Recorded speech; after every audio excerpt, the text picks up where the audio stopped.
This is Chris, Marabella Commercial Finance. I'm here at ICSC RECON 2016 in Las Vegas with Marc Strauss. Hey Chris, good to see you, man. Marcus and Millichap. So Marc, we were talking a little bit before we came on the camera about net lease really isn't a vehicle for huge appreciation like a growth stock. What is it for, and what segment should be looking at net lease and why?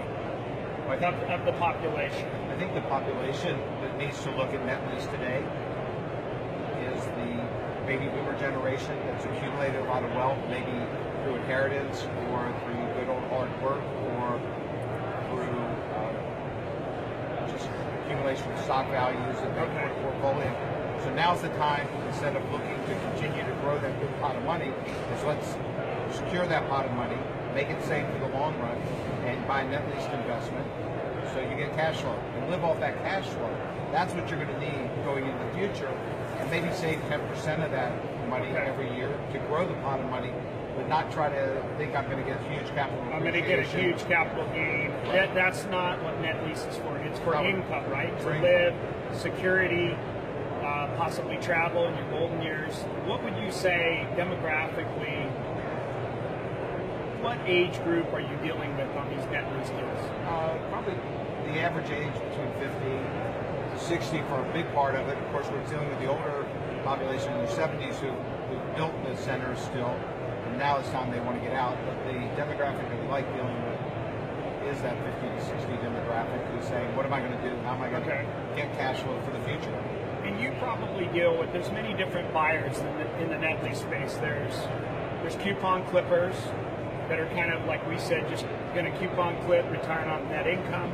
There's guys that roll up their sleeves, re-tenant buildings, so they're looking at the rents. There's REITs, and there's flippers. You see flippers that try to sell as soon as they buy. What area do you think you really focus on? What buyer segment? I'm really focused on the stability income type. Okay. The guys who in it for the long run, not looking to flip the deal, looking to just say, I want my security, I want to know that I'm going to get income for the next 10 years, 20 years, 30 years, not have to worry. They can go do their travel, they can do it. We call it mailbox income. So mailbox income.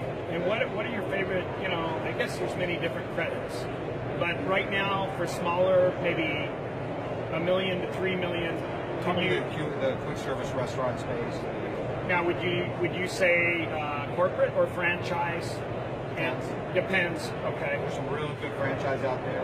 Some franchisees out there. What do you look for from the lending standpoint? We're looking rent to sale 7% or below. We want to see a like 30 to 100 unit operator and a minimum net worth maybe 30 to 100 million for the tenant and the guarantor. Is that kind of what you're looking for buyers? Yeah, or especially the rent to sale ratio and the right cap rate. And the right cap rate. And the biggest challenge, we love dollar stores, we love to sell dollar stores, but we're flat rents. So at least the QSRs, the quick service restaurants have increases in rent, and people should get something with some increase in rent. We recently completed a Hooters transaction. Believe it or not. And it was a great deal for the buyer. Okay. He was a 65-year-old guy, came out of an exchange, wanted stability of income, loved the location right across from the Daytona Speedway. Daytona's a great market, by the way. Lots of activity, lots of growth there right now.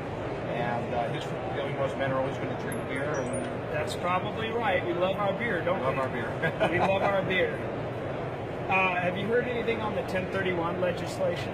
I know that's going to have a huge impact. Actually, I heard real positive things. That's good. The other day, I hosted a seminar with BNY Mellon, Wealth Management, and one of the panelists on my discussion was Claudia Kleiman, who's with IPX. So Claudia Kleiman with IPX. Yeah. Okay. And I probably mispronounced her name, Claudia, if you hear this. Okay. Her last name.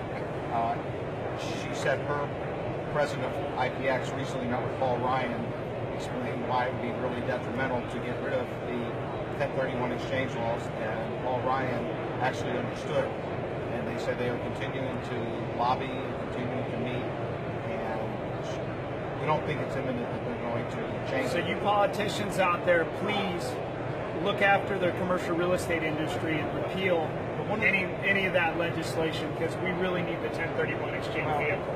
You know, it's very likened to what happened in 1986 when Reagan changed the tax laws. Oh yeah, that was huge. And if you think about every job that a piece of commercial real estate affects, I've counted it up, and it's about 15 people.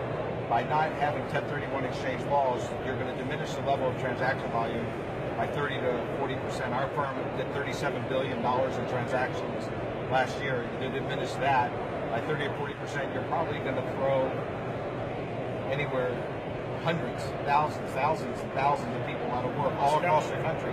Appraisers, engineers, contractors, all these different folks. Just and it call all, me, I'll tell you, all trickles down, right? To the average person.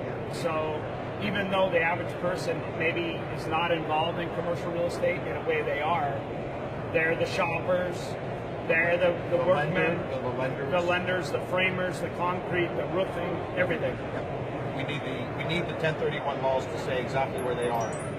And we need capital gains taxes to go down again. So Mark, how can an investor contact you to explore some net lease options? You can reach me at mark.strauss@marcusmillichap.com or Marc Strauss, and I'll give you my phone number. I'll repeat it twice. Yes. 954-245-3500, 954-245-3500. Call me. I can help you on the buy side, the sell side, on the single tenant. And if for some reason you can't get Mark, call me, and then I'll conference Mark in, and we'll do a deal. Chris Marabella, 760-479-0800, 760-479-0800. When's the next ICSC you're going to be at? San Diego? If somebody wanted to meet you at a future event, do you have any that you're going to? I'll definitely be in Orlando. Okay, Orlando. When is that? It's like the third week of August. I'll be in the New York ICSC, and if you need to meet me, I'm on the next plane. Don't worry. Most definitely. I think it's always a good idea. I've met a lot of clients here at ICSC, and just to get to know your clients in person and explore some options. Thank you so much, Mark, for being on NetLease TV. Thank you. So Mark, where else can somebody contact you or get involved in like your blog or tweet you? I'm getting ready to start my blog again, but there is at Marc E. Strauss, M-A-R-C, middle initial E, Strauss, S-T-R-A-U-S-S, Twitter. Perfect. Twitter. So tweet with Mark. Learn about NetLease too. Thanks again, Mark. Thank you.